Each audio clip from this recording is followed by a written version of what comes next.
Assalamualaikum warahmatullahi wabarakatuh. Perkenalkan, nama saya Apoteker Halinugraha HS. Saya adalah seorang peserta Latsar CPNS tahun 2022 lingkup pemerintahan Kabupaten Pangkajene dan Kepulauan. Pada video kali ini, kami akan membahas terkait salah satu materi, yaitu manajemen ASN.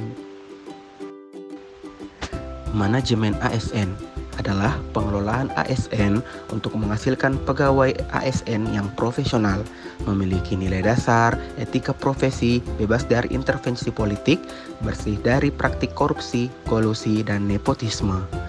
Manajemen ASN lebih menekankan kepada pengaturan profesi pegawai, sehingga diharapkan agar selalu tersedia sumber daya aparatur sipil negara yang unggul selaras dengan perkembangan zaman.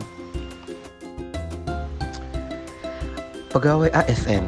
Ada dua jenis pegawai ASN. Yang pertama, pegawai negeri sipil atau PNS yang merupakan warga negara Indonesia yang memenuhi syarat tertentu yang diangkat sebagai pegawai aparatur sipil negara secara tetap oleh pejabat pembina kepegawaian untuk menduduki jabatan pemerintahan dan memiliki nomor induk pegawai secara nasional. Yang kedua adalah pegawai pemerintah dengan perjanjian kerja atau P3K, adalah warga negara Indonesia yang memenuhi syarat tertentu yang diangkat oleh pejabat pembina kepegawaian berdasarkan perjanjian kerja sesuai dengan kebutuhan instansi pemerintah untuk jangka waktu tertentu dalam melaksanakan tugas pemerintahan. Selanjutnya, bagaimana mekanisme pengelolaan ASN? Nah, mekanisme pegawai negeri sipil meliputi yang pertama yaitu adalah penyusunan dan penetapan kebutuhan. Selanjutnya, pengadaan, pangkat dan jabatan, pengembangan karir, pola karier, promosi, mutasi, penilaian kinerja, penggajian dan tunjangan, penghargaan, disiplin, pemberhentian, jaminan pensiun dan hari tua, dan perlindungan.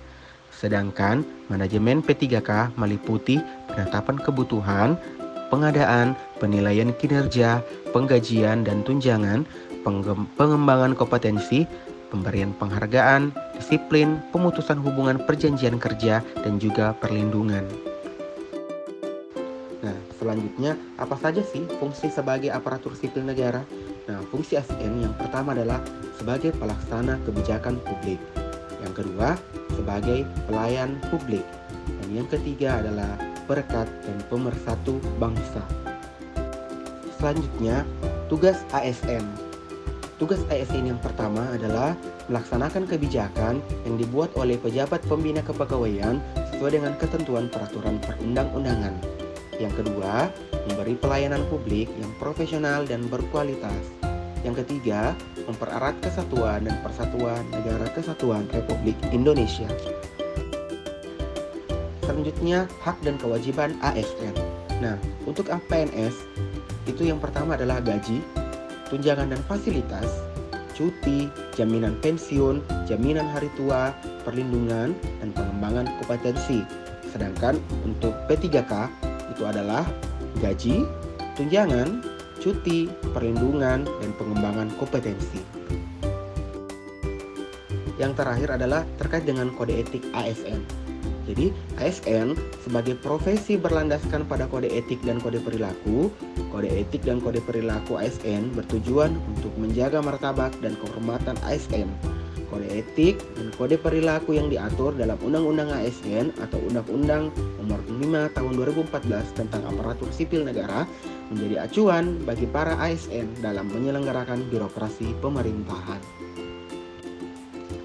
Mungkin sekian yang bisa saya sampaikan pada video kali ini. Lebih dan kurangnya mohon dimaafkan. Wabillahi taufiq wal hidayah. Wassalamualaikum warahmatullahi wabarakatuh.